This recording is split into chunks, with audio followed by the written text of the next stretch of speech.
Hello दोस्तों।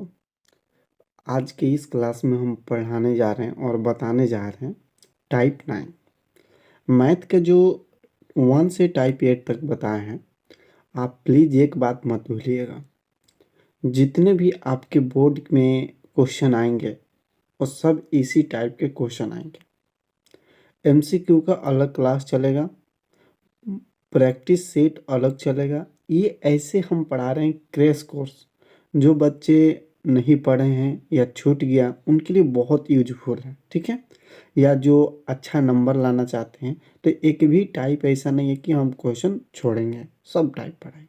तो ये टाइप नंबर 9 है। टाइप नंबर 9 में हमको क्या पढ़ना है कि आलेखीय विधि से कैसे हल करें किसी रैखिक समीकरण को। आलेखीय विधि से समझिएगा ठीक से।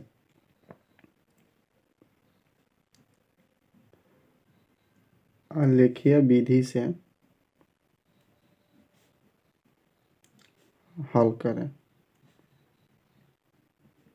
ओके, किस विधि से हल करें? आलेखीय विधि से। कोई आपको रैखिक समीकरण देगा, जैसे कि एक दे देते हैं हम एग्जाम्पल में, x plus y is equal to 3 और 2x plus 5y equal to 12 दे दिए। और देखिए, इसको हमको क्या करना है, आलेखीय विधि से हल करना है। कैसे क्या करना है आइए आपको हम बताते हैं। सबसे पहले तो इसे इक्वेशन 1 इसे इक्वेशन 2 मान लेना है, यानी समीकरण 1 समीकरण 2। सबसे पहले समीकरण 1 का वैल्यू निकालना है, ठीक है।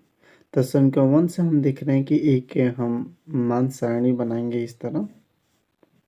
आप लोग भी बना सकते हैं, इस तरह के बनाएंगे, ठीक है। समझ, समीकरण 1 है x plus y is equal to 3। ध्यान दीजिएगा क्या है, x plus y is equal to 3। अगर हम यहाँ पे y इजक्वल टू कहें तो 3 माइनस एक्स हो जाएगा। दिमाग लगाइए, हो जाएगा कि नहीं? वेरी गुड, बिल्कुल हो जाएगा।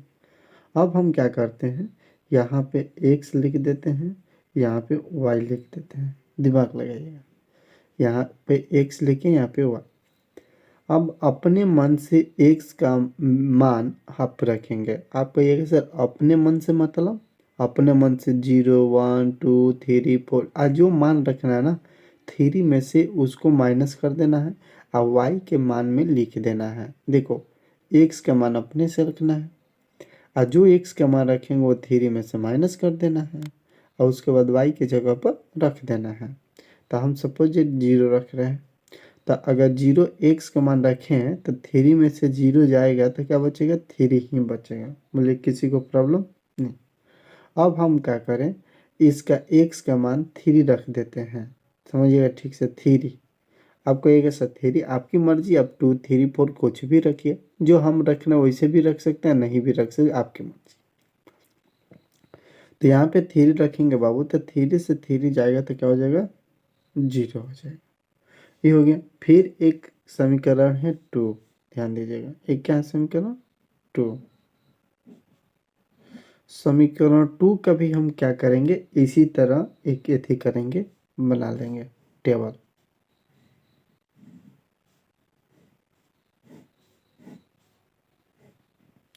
यहाँ पे x, यहाँ पे y। अब देखिए यहाँ पे समीकरण 2 है, जो 2x plus 5y is equal to 12 है। ये बच्चों को थोड़ा सा समझने में डिफ़िकल्ट होगा, लेकिन आप समझना चाहें तो समझ सकते हैं। समीकरण 2 है 2x plus 5y is equal to 12। अब ध्यान दीजिएगा, हम अगर करें कि 5y is equal to 12 minus 2x हो जाएगा कि नहीं? दिमाग लगाइए। देखिए, अगर 5y को यहीं रहने दें और 2x को इधर लाएंगे तो 12 माइनस क्या हो जाएगा? 2x। ये मल्टीप्लाई में है, किस में है? मल्टीप्लाई में।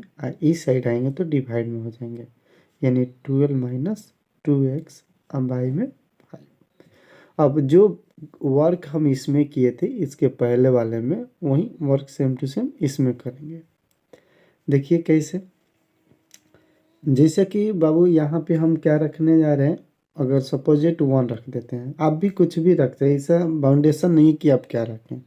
तो अगर हम 1 रख रहे हैं, ध्यान दीजिए 1, तो 1 रखेंगे तो 2 में 1 से मल्टीप्लाई करेंगे तो 2 होगा, और 12 में से 2 जाएगा तो 10 होगा, अब 5 से 10 कटेगा तो 2 होगा। कुछ समझ में आया? नहीं आया तो सॉल्यूशन करके दिखा देते हैं। देखिए y is equal to 12 minus 2 into x के वैल्यू क्या रखें 1, तो 1 रख देना है, बाई में 5। अब देखिए 12 माइनस 2 में 1 से करेंगे तो 2 होगा, अब बाई में 5, माइनस करेंगे तो 10 होगा, अब बाई में 5 कटा देंगे तो 2 होगा। तो ये वही 2 यहाँ पे लिखे हैं। समझ में आ गया? अब देखिए ध्यान से, अब हम क्या कर रहे हैं कि यहाँ पर x के वैल्यू -4 रख रहे हैं। आपको ये सर ऐसे क्यों रख रहे हैं? देखिए ऐसे इसलिए रख रहे हैं ना कि ये कट जाए इससे। बात समझिए, ये वैल्यू इसलिए हम रख रहे हैं कि ये कट जाए। तो देखिए हम अगर यहाँ पे -4 रखेंगे, दिमाग लगाइए, -4, तो माइनस और माइनस प्लस हो जाएगा। ये सॉल्व भी कर देते हैं, यहाँ पर लिखेंगे, यहाँ पे सॉल्व किया है ना, तो लिखेंगे चूँकि x इजकल टू 1, ये पहले वाला है। अब लिखेंगे चूँकि x इजकल टू -4, ठीक है, -4 रख रहे हैं तो क्या होगा देखिए y is equal to 12 minus 2 into -4, okay, अब बाई में 5 इजकल टू हो जाएगा 12 माइनस, ये माइनस माइनस प्लस 8 हो जाएगा, ओके, +8 अब बाई 5।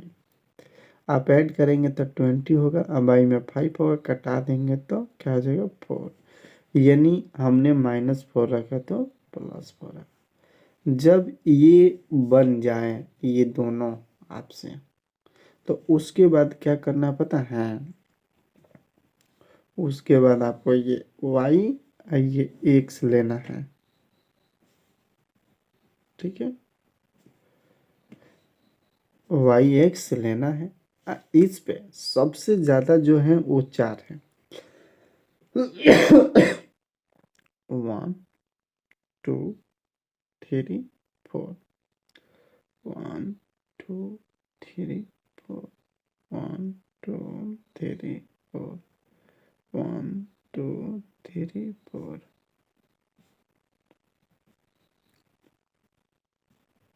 इधर माइनस होता है, ध्यान दीजिएगा,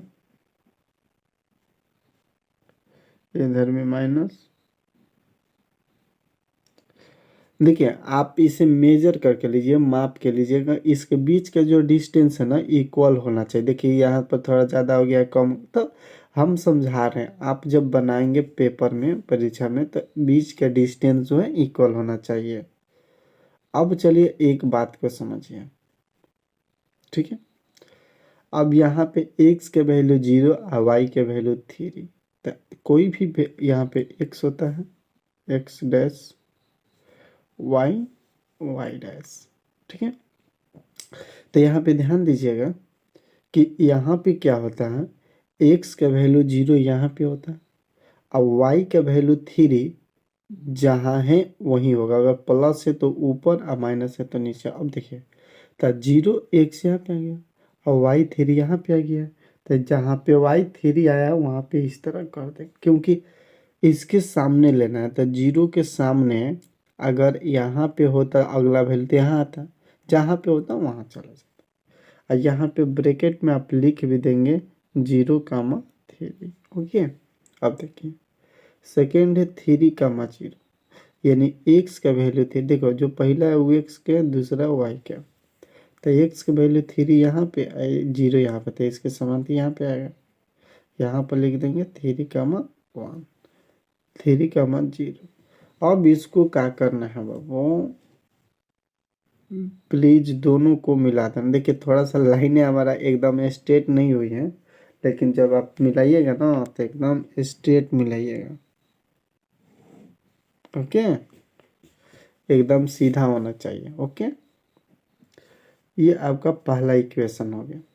अब बात करते हैं सेकेंड का, x का वैल्यू 1 है और y का वैल्यू 2 है। तो देखिए x का वैल्यू 1 और y का वैल्यू 2, तो इस दोनों को आगे बढ़ाएंगे तो हमको लगता है कि यहाँ पे आ रहा है, देखिए यहाँ पे, तो यहाँ पे लिख देंगे, पता है 1, 2।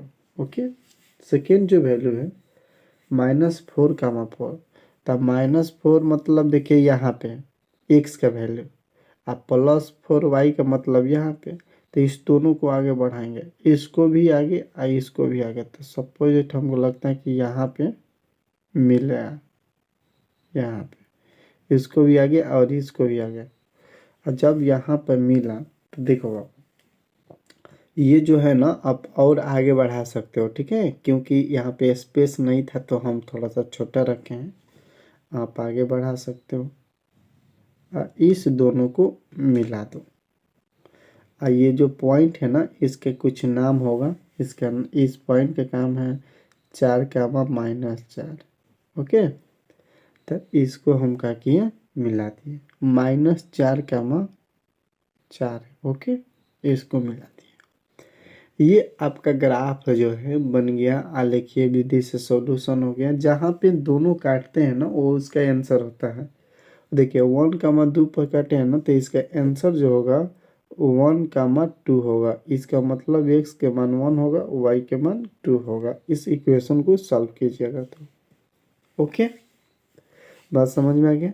चलिए इस टाइप के क्वेश्चन बोर्ड में हमेशा एक पूछे जाते हैं, जो कि आने का जो चांस है, वो इक्वेशन हम आपको लिख दे रहे हैं, बहुत इम्पोर्टेंट है, ये हो सकता है कि आ जाए। देखिए क्या है ये, 2x + 3y = 12 पहला इक्वेशन है, और x - y = 1 ये सेकेंड इक्वेशन है, ठीक है। तो देखिए ये जो क्वेश्चन है ये सेम टू सेम ऐसे ही बनेगा, ये 2023 में VBI क्वेश्चन है, okay, very very very important question, तो प्लीज ये आ भी सकते, ओके। अब हम पढ़ने जा रहे हैं अगले टाइप, यानी टाइप नंबर 10। क्या पढ़ने जा रहे हैं, टाइप नंबर 10। तो देखिए टाइप नंबर 10 में हम लोग जानेंगे इसका पहले थ्योरी, कि टाइप नंबर 10 में कैसे थ्योरी का क्वेश्चन पूछेगा, किस तरह के क्वेश्चन होगा, उसका थ्योरी क्या होगा, सबसे पहले जानेंगे, ओके। देखिए इसमें जो क्वेश्चन जो पूछेगा वो 3 तरह से पूछेगा, ठीक है, 3 तरह से। किस क्या क्या क्वेश्चन है पूछ सकते हैं, सबसे पहले जानते हैं। पूछेगा कि संगत है, समझिएगा ठीक से, या असंगत है, समझ एकदम जबरदस्त तरीके में समझा रहे हैं, असंगत। सबसे पहले आपसे क्वेश्चन पूछेगा कि बताइए ये संगत हैं या कि ये असंगत हैं, सबसे पहला क्वेश्चन। सेकेंड क्वेश्चन आपसे पूछेगा, मैंने टाइप 10 पढ़ा रहे हैं, ठीक है, ध्यान रखिएगा, बहुत इंपॉर्टेंट है, अगर आप थोड़ा भी ध्यान अगर इधर उधर किए तब बर्बाद हो जाइएगा, तो इसलिए प्लीज़ मेरे से रिक्वेस्ट है हमारे तरफ से कि आप अच्छा से पढ़िए। मेरा व्हाट्सअप नंबर है 7739808914। आप हमारे से पीडीएफ लेने के लिए इस पे आप बात कर सकते हैं, ग्रुप में जुड़ने के लिए बात कर सकते हैं, या नोट्स लेने के लिए भी आप हमसे कांटेक्ट कर सकते हैं हमसे, ओके। तो प्लीज़ इस नंबर पर ध्यान दीजिएगा। तो सेकंड आपसे जानते हैं क्या पूछ सकते हैं, आपसे पूछ सकेगा कि एक हल या केवल वो एक हल, इसको अद्वितीय हल बोलते हैं, क्या बोलते हैं बाबू, अद्वितीय हल, ओके, एक हल या अद्वितीय हल। ध्यान दीजिएगा, बहुत इम्पोर्टेंट है बाबू, ये जो बातें बता रहे हैं ये बहुत इम्पोर्टेंट है। और दूसरा इसमें मैंने पहला पूछेगा संगत या असंगत, ये अद्वितीय हल होगा, अनेक हल, अनेक हल, और इसके बाद कहेगा कोई हल नहीं, कोई हल नहीं, ओके। आप चलिए देखिए, अभी दो टाइप बताएं, इसे किस किस तरह के क्वेश्चन पूछे, क्योंकि तो संगत असंगत, उसके बाद एक हल, यानी इसी का नाम है अद्वितीय हल, उसके बाद अनेक हल या उसके बाद कोई हल नहीं, इसका क्या क्या सॉल्यूशन होता है। उसके बाद थर्ड नंबर में आपसे क्वेश्चन पूछ सकता है, क्या क्या, ध्यान दीजिएगा, प्रतिच्छेद करेगी, संपाती होगी, प्रतिच्छेद करेगी, संपाती होगी या समांतर होगी। देखिए टाइप नंबर 10 से इतना ही क्वेश्चन पूछ सकता है, इसके अलावा उसका औकात नहीं है कि आपसे क्वेश्चन पूछ दे। ये इसमें 3 टर्म आता है, पहला संगत असंगत, एक हल यानी अद्वितीय हल, अनेक हल, कोई हल नहीं, और थर्ड आता है प्रतिच्छेद करती, संपाती और समांतर। इसके अलावा इसमें से क्वेश्चन नहीं पूछ सकते। अब ध्यान दीजिएगा कि स्कोप कौन सा होगा। अब देखिए, अगर आप a1/a2 equal to not b1/b2 का फॉर्म में अगर कोई इक्वेशन आता है तो आपसे हम कोई ये भी पूछ सकता है कि इसका मतलब क्या हुआ। ठीक है, इसका मतलब हम समझा देते हैं। देखो इसका मतलब हुआ कि आपको 2 इक्वेशन देगा, 2x + 3y is equal to 6, 5x + 7y is equal to 8, 2 equation देगा। तो देखो ये इक्वेशन 1 है, ये इक्वेशन सेकेंड है। फर्स्ट इक्वेशन का बेसिक फार्मूला होता है a1x + b1y + c1 equal to 0। Okay, अब ये अंदर भी जा सकते हैं, कोई दिक्कत नहीं है, बाहर लिखते हैं उसे कहते हैं। ये होता है a2x + b2y + c2 equal to 0। अब ध्यान से देखिए, आप थोड़ा सा अंतर पाएंगे कि सर ये इजक्वल टू से बाहर है, सर ये इजक्वल टू के अंदर है। तो ठीक है, आप इसको अंदर कर सकते हैं, ये प्लस में है तो अंदर जाएगा तो माइनस में हो जाएगा। तो ओके, इससे घबराने की जरूरत। अब देखिए a1 का जो वैल्यू है x के पास में है, तो ये a1 का वैल्यू इक्वेशन 1 देखिएगा। ओके, अगर a1 b1 c1 देखना हो तो इक्वेशन 1 में, a2 b2 c2 देखना है तो इक्वेशन 2 में। तो अब ध्यान दीजिए एक बात, हमारा ये x के पास है a1, y के पास है b1, अकेले हैं जो c1, किस इक्वेशन में, फर्स्ट में। तो लिखिए a1 equal to 2, b1 equal to 3 और c1 इजक्वल टू -6। देखिए ये अंदर जाएगा प्लस में, अंदर जाएगा तो माइनस में आ जाएगा। अब चलिए इक्वेशन 1 से जो लिखे जाते हैं वो a1 b1 c1 होते हैं, और इक्वेशन 2 से लिखे जाते हैं वो a2। अब देखिए a2 कहाँ पे है बाबू, x के सटा हुआ, तो x a2 5 हो गया, b2 जो होगा 7 हो जाएगा, और जो c2 होगा वो 8 -8 हो जाएगा। बोले किसी को प्रॉब्लम नहीं है। अब बाबू इस पे इसमें कैसे क्या है आइए समझाते हैं। a1 का वैल्यू है 2 तो 2 रख दिए, a2 का वैल्यू है 5 तो 5 रख दिए, इजकल टू, अभी ये काटने की जरूरत नहीं है, अभी समझ गए। b1 जो है वो 3 है और जो b2 है वो 7। क्या आप बताइए 2/5 3/7 के इक्वल है क्या, इक्वल है, नहीं है। तो जब नहीं है तो काट देंगे, तो ये रूल फॉलो होगा। आई होप 100% आपको समझ में आया हो कि ये रूल क्या होता है। तो ये रूल समझ में आ गया, तो जब ये रूल लगेगा तो क्या क्या इसमें से आ जाएंगी। देखिए अगर ये रूल लगेगा तो इसमें से कौन कौन ऐसा सॉल्यूशन है जो इसके साथ आ जाएगी, हम आपको बता रहे हैं। देखिए सबसे पहला बात, इसमें 3 गो आएगी। ठीक है, 3 गो सॉल्यूशन, 3 गो कौन कौन आएगी आपको बताते हैं। सबसे पहला कि ये संगत होगा, क्या होगा, ये संगत होगा, दिमाग लगाइए, ये क्या होगा, संगत होगा। इसका अद्वितीय हल होगा, अद्वितीय हल होगा, अद्वितीय, कैसा हल होगा, अद्वितीय, इसका अद्वितीय हल होगा। अद्वितीय हल का मतलब आप जानते ही हैं, एक हल होगा।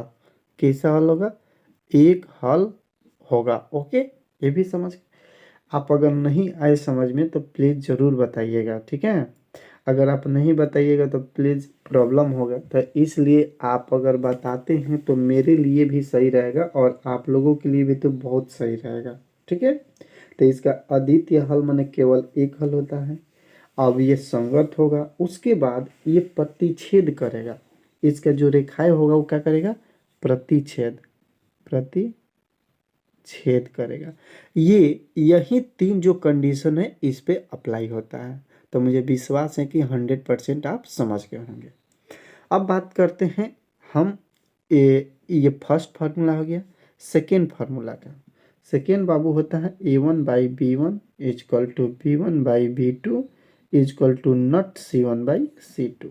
तो आप तो ये समझिए गए होंगे कि क्या रूल होता है। तो आइए एक एग्जाम्पल के द्वारा समझा देते हैं इसको। देखिए, आपको मोहन ने आपको इक्वेशन दिया 2, जो इक्वेशन है 2x plus 6y equal to 12, समझिएगा। दूसरा इक्वेशन है 4x plus 12y equal to 8। अब इस इक्वेशन में ये फर्स्ट है और ये सेकेंड है। देखिए, ये फर्स्ट है, ये सेकेंड है। अब देखिए इस इक्वेशन में A1/A2 equal to B1/B2 is equal to C1/C2 हम लिखना चाहते हैं। तो हम आपको बता दिए A1 B1 C1 कहाँ मिलेगा, इक्वेशन 1 में। A2 B2 C2 कहाँ मिलेगा, इक्वेशन 2 में।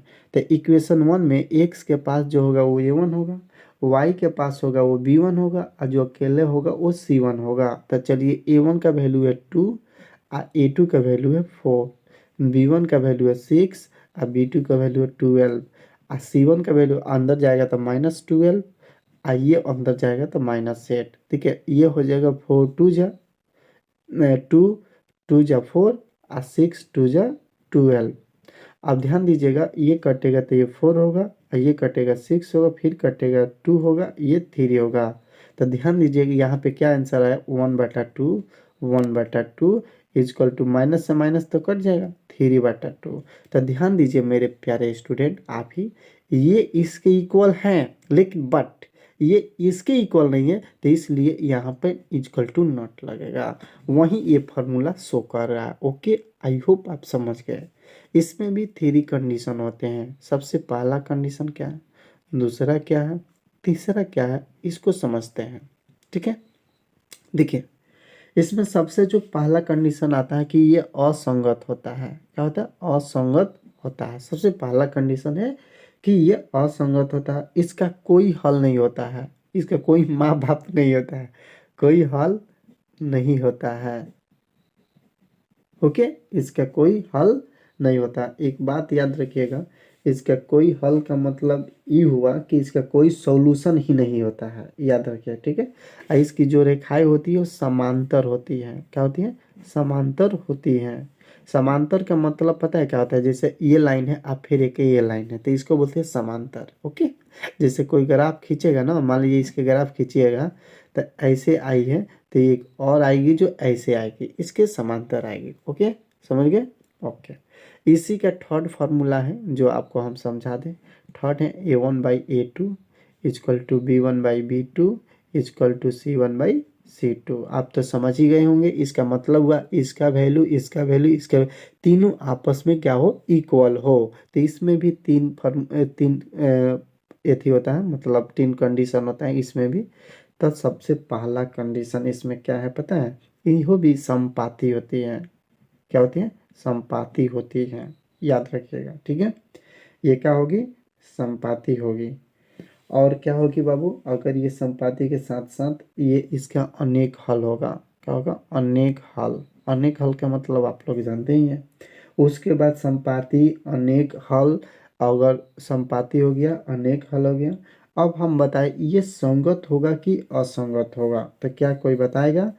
तो इस स्थिति में संगत होता है कि असंगत होता है, असंगत तो हो गया इस स्थिति में। सेकेंड वाले में, एक मिनट, फर्स्ट वाले में संगत, सेकेंड वाले में असंगत। ठीक है, इसमें क्या होगा ये आपको बताते हैं। ठीक है, अब देखिए इसमें भी जो होता है वो संगत ही होता है। इसमें क्या होता है, संगत ही होता है। अब एक बात याद रखिएगा, ये संगत इसलिए होता है, संगत का मतलब असंगत ये आपसे एग्जाम में पूछे जाते हैं। आपको इक्वेशन दे देगा कोई, कैसे क्वेश्चन पूछेगा ये भी बताते रहे। जैसे 2x plus 3y is equal to 8 और 2x plus 6y equal to 12, कहेगा बताइए ये संगत है असंगत, इससे क्वेश्चन पूछेगा। देखिए इसमें से क्वेश्चन पूछेगा, इसमें से क्वेश्चन पूछेगा, इसमें से क्वेश्चन पूछेगा। देखिए 1 2 3, ये 3 क्वेश्चन का जवाब एक इसमें का है, एक इसमें का है, एक इसमें का है, इसके अलावा नहीं पूछेगा। ओके।